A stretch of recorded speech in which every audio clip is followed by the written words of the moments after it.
ন্যাড়া মাঠে তালতলায় মাচাতে বসে সন্ধ্যা আড্ডায় মত্ত বলাই, সঙ্গে নন্দ আর পঞ্চা।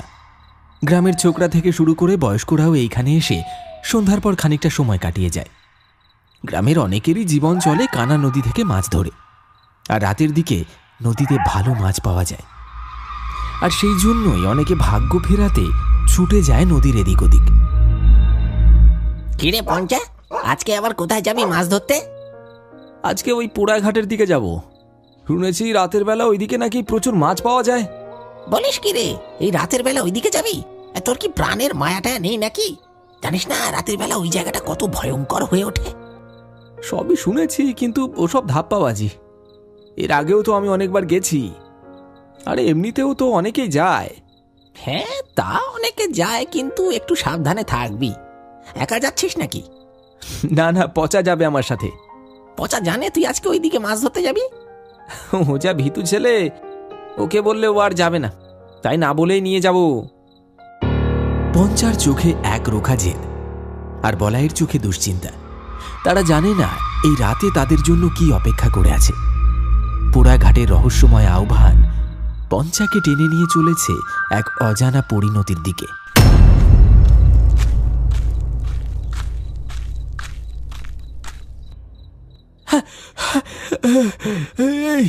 তোরা এখানে আড্ডা মারছিস, আর আমি সেই থেকে অপেক্ষা করছি চৌরাস্তার মোড়ে। ভাবলাম তোরা বুঝি চলে গেছিস। পচার দিকে তাকিয়ে পঞ্চা আর বলাই একে অপরের দিকে মুখ চাওয়াচাওয়ি করে মুচকি হাসল। আরে বাবা, একটু গল্প করছিলাম, তুই এসে গেছিস, চল এবার। কিরে পচা, এই রাতের বেলা কানা নদীর দিকে যাচ্ছিস যে? তোর তো ভূতের ভয় লাগে। আসলে পঞ্চা বলল আজকে নাকি ও আমাকে একটা ভালো জায়গায় নিয়ে যাবে, সেখানে প্রচুর মাছ ওঠে, তাই যাচ্ছি। সে তো উঠবেই, দেখবি কানা নদীতে মাছ ধরতে গিয়ে যেন ভূতকে না ধরে ফেলিস আবার। হ্যাঁ, এই বলাই, এই ভয় দেখাস না তো, চল পচা, দেরি হয়ে যাচ্ছে। ভূতের নাম শুনেই পচার মনে খচখচ করতে থাকে। মনোহর দাদুর মুখে অসংখ্য ভয়ঙ্কর গল্প শুনেছে সে, কিন্তু পচার উপর তার ভরসা আছে। পঞ্চা এসব বিশ্বাস করে না, আর সে সাহসী ছেলে। দুজন মিলে হাঁটতে শুরু করে কানা নদীর দিকে। গ্রামের শেষ বাড়িগুলো পেছনে ফেলে তারা যখন নির্জন মেঠো পথ ধরে নদীর দিকে এগোচ্ছে, তখন চারিদিকে ঝিঁঝি পোকার একঘেয়ে ডাক ছাড়া আর কোনো শব্দ নেই। আকাশের চাঁদটাও তখন পাতলা মেঘের আড়ালে ঢাকা, তাই টর্চের আলোতেই ভরসা।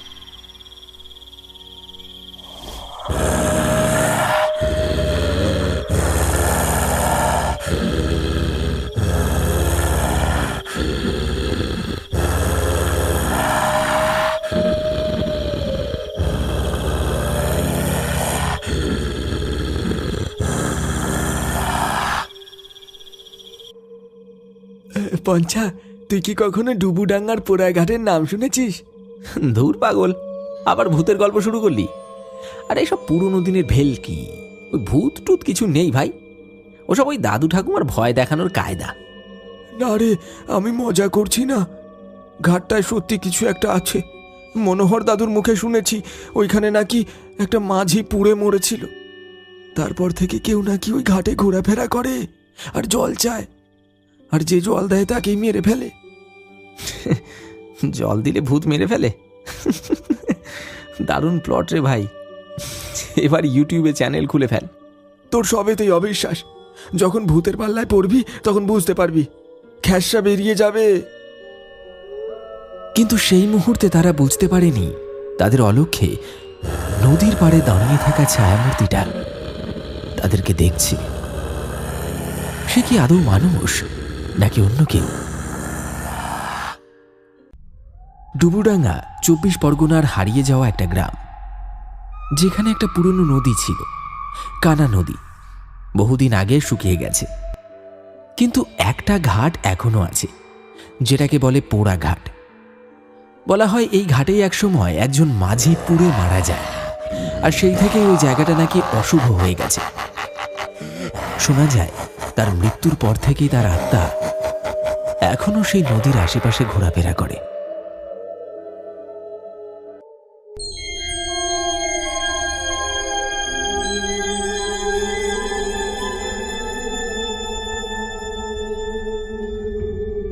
কিরে, এমন গম্ভীর মুখে দাঁড়িয়ে আছিস কেন? তোকে দেখে তো মনে হচ্ছে কিছু একটা টের পেয়েছিস। দেখ ওইদিকে, ঘাটের একেবারে ধারে জল ধস নেমে যে জায়গাটা কাদার পাহাড় জমেছে, সেইখানটায় কেউ বসে আছে। কোথায় রে? আমি তো কিছুই দেখতে পাচ্ছি না। কুয়াশার ভেতর বসে আছে, মুখ দেখা যাচ্ছে না, কিন্তু একটা কালো কম্বল গায়ে ঢাকা, একদম নড়ছে না রে, যেন পাথরের মূর্তি। আমি বলছি পঞ্চা, ওটা ওটা মানুষ না। ওর বসে থাকার ভঙ্গি দেখ, মনে হচ্ছে না ওটা কোনো মানুষ। তুই আবার শুরু করলি, হয়তো কোনো জেলে হবে। কুয়াশায় এমনিতেই সবকিছু অদ্ভুত লাগে। হঠাৎ পচা আর পঞ্চা দেখতে পায় নদীর একেবারে শেষ সীমানায় পোড়া ঘাটের ধারে কেউ একজন বসে আছে। শরীরটায় নড়াচড়া নেই, যেন পাথরের মতো স্থির। চারপাশে কুয়াশা ঘিরে ধরেছে তাকে, আর সেই স্থিরতার মধ্যে অদ্ভুত এক অস্বস্তিকর নীরবতা। ঠিক সেই মুহূর্তে মনে পড়ে যায় পটলের দাদু মনোহর দাদুর কথা। একসময় গ্রামের অভিজ্ঞ জেলে ছিলেন তিনি। মনোহর দাদু বারবার বলতেন, ওই ঘাটে রাত নামলে একজন ঘোরাফেরা করে আর জল চায়, আর যে তার কথায় ভুলে তাকে জল দেয়, তখনই সেই ভূত তাকে মেরে ফেলে। কিরে, আমার মনে হচ্ছে এই জায়গাটায় কিছু ঠিক নেই। ঘাটের হাওয়া কেমন যেন লাগছে, বুকটা কেমন টান টান লাগছে। চল এখানে আর না, অন্য কোথাও যাই। আবার শুরু করলি?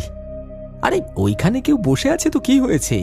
নিশ্চয়ই কোনো জেলে আমাদের মতোই মাছ ধরতে এসেছে। আরে কুয়াশায় সবই তো ভয়ানক লাগে। আজকের দিনটা অন্য কোথাও মাছ ধরলে কি অসুবিধা হবে? চল না। ও বসে নেই, ও ও অপেক্ষা করছে। চুপ কর তো, ভূত ভূত করে মাথায় তুলিস না। পুরনো গ্রামের কুসংস্কার এসব, ভয় পেলে বাঁচা যায় না, বুঝলি? আমি যাচ্ছি, যা ইচ্ছে তুই কর। পঞ্চা পচার কথা না শুনে আরো কয়েক পা এগিয়ে যায়। কুয়াশার চাদর যেন আরো ঘন হয়েছে, সেই মূর্তিটা যেন আরো স্পষ্ট হচ্ছে। মনে হচ্ছে একটা কালো কম্বলে জড়ানো কেউ বসে আছে। পচা কিছুটা সাহস নিয়ে প্রশ্ন করে, কেমন একটা পোড়া পোড়া গন্ধ আসছে রে, কেমন যেন চামড়া পচে যাওয়ার মতো। আরে চুপ কর তো, একটু কাছে গিয়ে দেখি, আলোতেই সব পরিষ্কার হবে। কে গো, শুনতে পাচ্ছ? মাছ ধরতে এসেছো নাকি?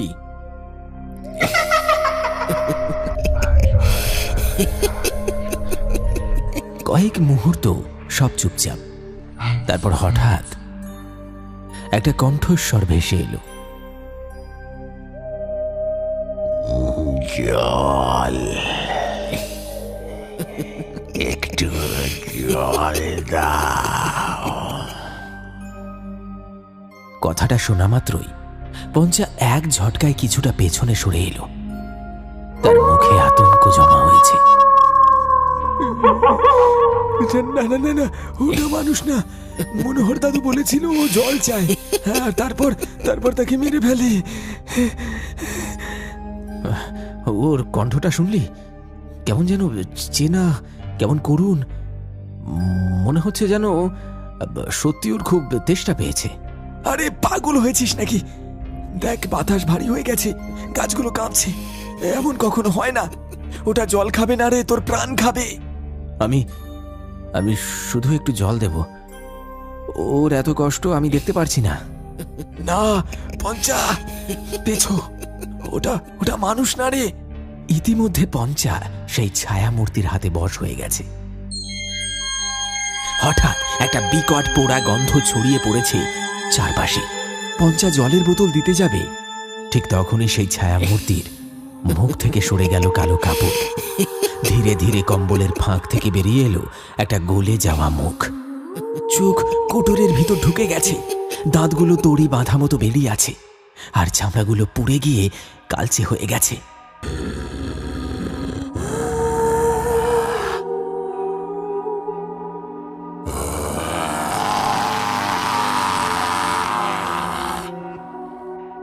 ও মাগো, এই যে সেই ভূত! পঞ্চা, পঞ্চা, পালা এখান থেকে! জল দিয়ে আমার তেষ্টা মিটবে না, তেষ্টা মিটবে তোদের কাঁচা রক্তে।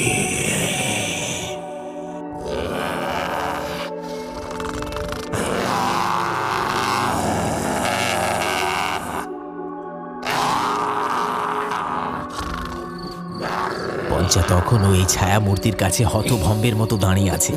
কেবল ঝিঁঝি পোকার ডাক আর গোঙানির শব্দ ভেসে আসছে পচার কানে। পচার বুকের ভেতরটা ঢিপ ঢিপ করছে। সে পঞ্চাকে কুনুই দিয়ে গুঁতো মেরে পেছাতে ইশারা করে, কিন্তু পঞ্চা তখনও ওই মূর্তির দিকে তাকিয়ে। হঠাৎ মূর্তিটা খুব ক্ষীণ স্বরে বলে ওঠে, মনে পড়ছে না মনোহর দাদুর কথা,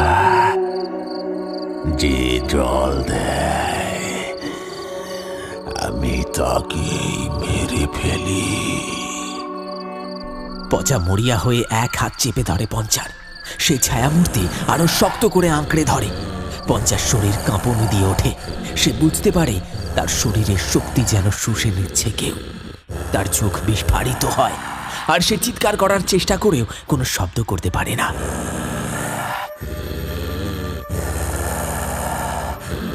তার নিঃশ্বাস বন্ধ হয়ে আসে। পঞ্চা নিথর হয়ে মাটিতে পড়ে যায়। পঞ্চা তখনও অচেতন। মুখ সাদা, ঠোঁট ফ্যাকাশে, কিন্তু দেহে প্রাণ আছে। তার চোখ পড়ে পঞ্চার জামার পকেটে থাকা একটা দেশলাই বাক্স মাটিতে পড়ে আছে। পচা হাত বাড়িয়ে তুলে নেয় দেশলাইটা। এক মুহূর্তে যেন মনে পড়ে যায়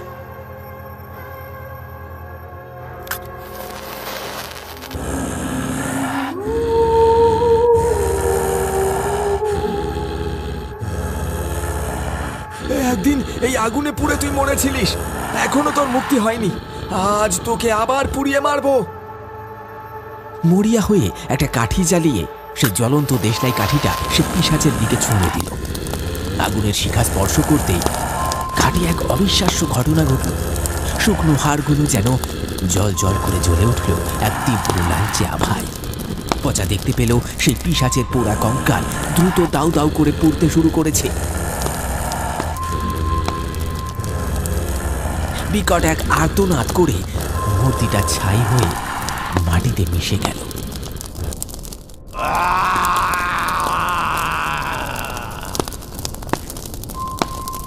এক ঝলক পোড়া গন্ধ আর ধোঁয়া ছাড়া আর কিছুই অবশিষ্ট রইল না। পচা পঞ্চাকে নিয়ে তার কুঁড়ে ঘরে ফিরে।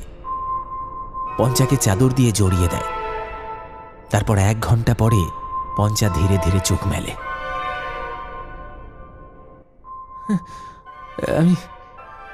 আমি কোথায়? তুই এখন বাড়িতে। অনেক কষ্টে তোকে বাঁচিয়ে ঘরে নিয়ে এসেছি। ভূত বলে কিছু হয় না। বেশ তো চেষ্টা করেছিলিস। আর যাবি? আমার ভুল হয়ে গেছে পচা, আমায় ক্ষমা করে দে। গ্রামের মানুষজন খোঁজ নিতে আসে। পচা সবকিছু খুলে বলে। অনেকে বিশ্বাস করে, অনেকে হেসে উড়িয়ে দেয়। তবে সেই রাতের পর থেকে গ্রামে আর কেউ রাতের বেলা সেই অভিশপ্ত ঘাটের ধারের কাছে যায় না। অশুভ শক্তি হয়তো আর তাদের পিছু নেয়নি, কিন্তু সেই রাতের স্মৃতি পঞ্চা আর পচাকে আজীবন তাড়া করে বেড়াবে। আর কানা নদীর শুকনো বুকে আজও যেন এক চাপা দীর্ঘশ্বাস শোনা যায়, যা বলে দেয় প্রকৃতির প্রতিটি অলৌকিক ঘটনার পেছনেই লুকিয়ে থাকে এক অজানা সত্য।